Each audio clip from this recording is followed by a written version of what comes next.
Charged with murder after two Israeli embassy staffers are gunned down in D.C. She was as close to perfect as any human could be. A young couple just starting their lives. This attack was targeted anti-Semitic violence.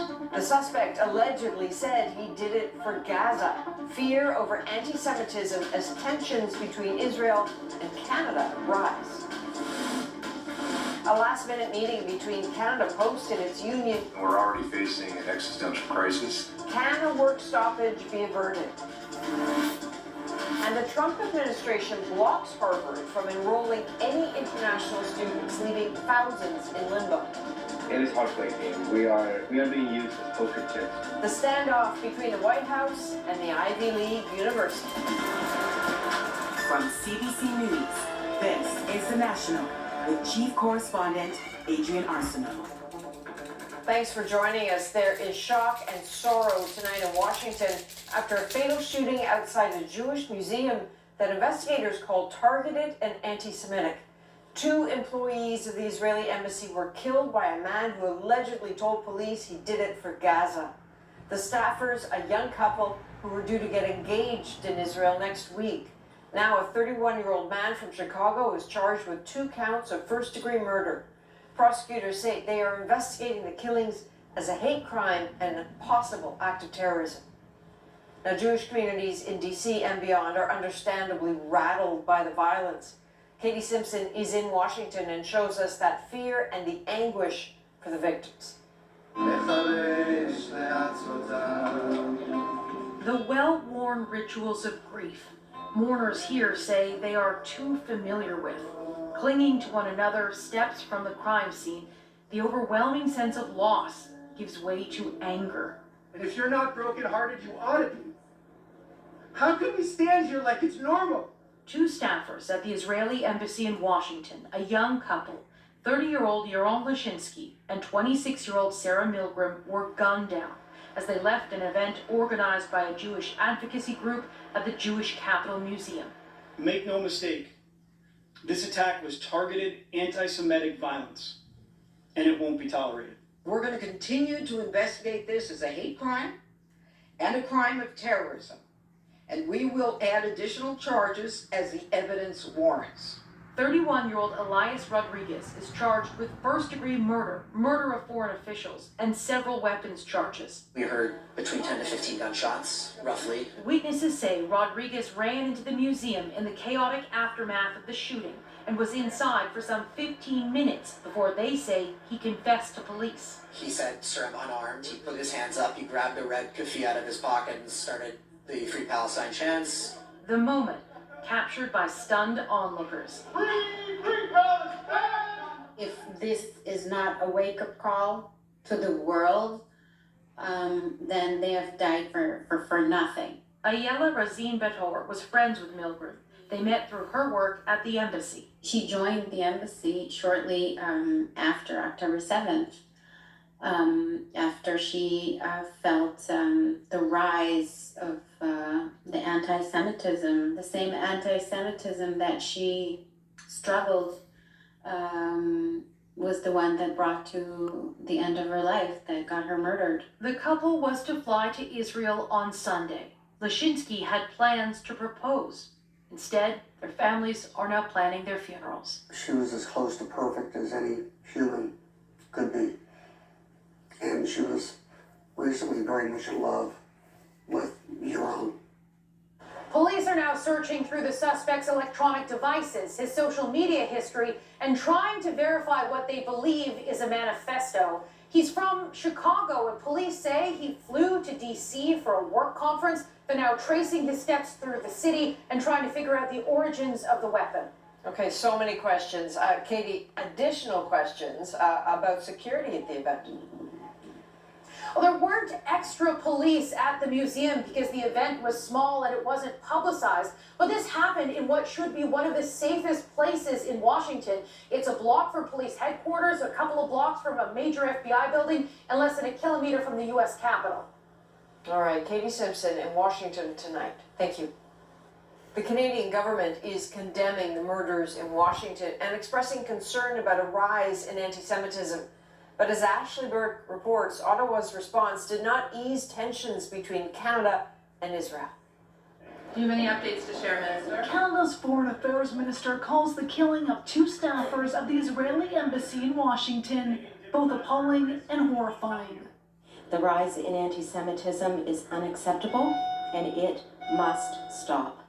The Prime Minister posting online, "This hate is intolerable, and I condemn it in its strongest terms."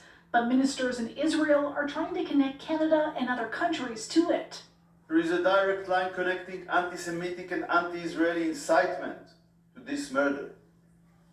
This incitement is also done by leaders and officials of many countries. Earlier this week, Canada, the UK, and France threatened action if Israel doesn't halt military operations in Gaza and allow in humanitarian aid. Israel's Prime Minister taking direct aim at all 3 leaders, including Mark Carney. Now, these leaders may think that they're advancing peace. They're not. They're emboldening Hamas to continue fighting forever. But others say Israel is just trying to scare off any more criticism. To try and score political points over the death of 2 young people in Washington. I really find it almost despicable. This all unfolding a day after Canada said Israeli Defense Forces fired shots in the vicinity of a large group of diplomats in the occupied West Bank. 4 members of a Canadian delegation, including one of its top-ranking officials, were there. Israel's Prime Minister called it an accident. Canada summoned his ambassador for answers. When the choice of a new government is immediately to step up in the open and to come out with formal accusations and formal summons and so on, the response from Prime Minister Netanyahu is very clear. That this is not the way that we see it conducive not to the situation and not to the relations. Canada, the UK, and France say they plan on joining other countries to recognize a Palestinian state at a UN conference next month about a 2-state solution. Ashley Burke, CBC News, Ottawa. Jews in Canada are reeling tonight, but while community leaders here are expressing anger, some say sadly they're not shocked. Vanessa Lee explains. Outside of the Israeli consulate in Montreal, a vigil for Sarah Lee Milgram and Yaron Lashinsky. We need to show the world we're there and we not like go away. Police in Montreal, Ottawa, and Toronto say they are stepping up patrols around Jewish institutions as a precaution after Wednesday's shooting in Washington. While we have not received any direct requests from community members to be out there, we have previously in the past. And in this particular circumstance, we've made the strategic decision to get our officers out there, show the colors, and make sure that the community knows that they can go about their day being safe. In Canada's largest city, police say Jews were the target of nearly 40% of all hate crimes last year, even though they represent around 4% of the population. Members of the community say they don't need stats to know there has been a rise in anti-Semitism. We see it when we walked into the event last night at Tzedek Synagogue and we had to go through metal detectors. When we drop our kids at a Jewish day school or we visit a Jewish community center and there is police on duty outside the institution, private security hired to keep us safe. I don't know any other community that has to spend $2.1 million on protecting its people. The rabbi at this Vancouver synagogue that was the target of arson last year says this latest attack reaffirms a disturbing feeling. Jews are not safe anywhere. Inevitable, too strong a word. Not surprised? I'm definitely not surprised. Canadian Jewish leaders are repeating their calls for all levels of government to take decisive and immediate action, as they fear hate will lead to fatal consequences here at home. Vanessa Lee, CBC News, Montreal.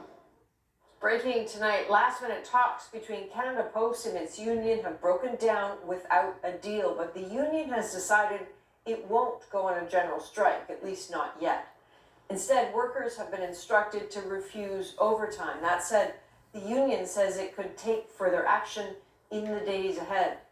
So Nisha Patel has been watching these developments very closely. Nisha, can you take us through what both sides are saying tonight?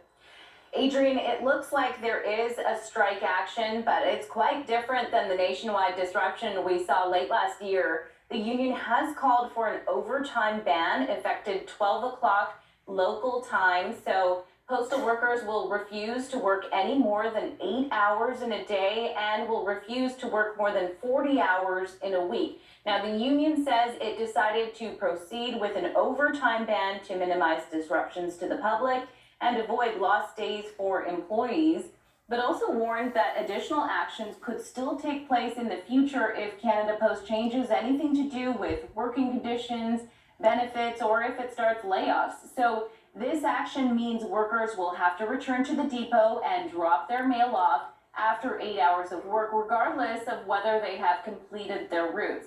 And Adrian, the union adds that employees can't be disciplined for doing so.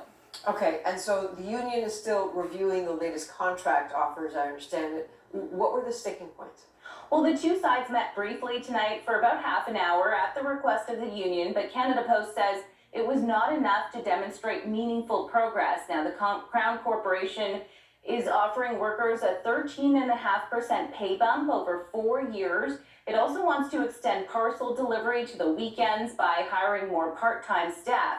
The union sees the proposal as an erosion of full-time jobs and says it's looking for a 19% raise to counter steep inflation. Now, in the background of all of this labor dispute is Canada Post's shaky financial situation. It's lost more than $3 billion since 2018, and some say postal reforms can't come fast enough. But nevertheless, we need to rip the Band-Aid off and get on with the changes if we're going to have a hope of saving Canada Post as an entity in Canada. And a federal commission said last week that Canada Post's business model is failing, and Adrian suggested that the Postal Service should phase out home delivery and close some post office locations if it wants to get back on its feet. All right, Nisha Patel in Toronto. So the Prime Minister is now officially a member of Parliament after being sworn in. I do swear. I do swear that I will be faithful. That I will be faithful and bear true allegiance. And bear true allegiance to His Majesty. To His Majesty, King Charles III. King Charles III. Mark Carney represents the Ottawa riding of Nepean. He received a special lapel pin worn by MPs for security access. Parliament returns on Monday, and Tuesday King Charles will read the speech from the throne. Now at issue, we'll preview what to expect in the throne speech, which lays out the government's priorities. That's in about 20 minutes. On Monday, King Charles arrives for his first visit to Canada as monarch. I'm hosting CBC News' special coverage, which begins at 12:30 Eastern, everywhere you stream CBC News. And then on Tuesday, the King delivers the speech from the throne. Our coverage begins at 9 a.m. Eastern, hosted by Rosemary Barton. Well, there's some stunning news for Harvard University tonight with a blow to its budget and perhaps its prestige. The Trump administration says Harvard can no longer enroll international students who make up more than a quarter of the student body. Deanna Sumanak-Johnson looks at the risk of losing access to the world's best. Harvard is the dream school for many of the brightest young people around the world, but if the Trump administration has its way, that could come to an end. Now banning the Ivy League school from enrolling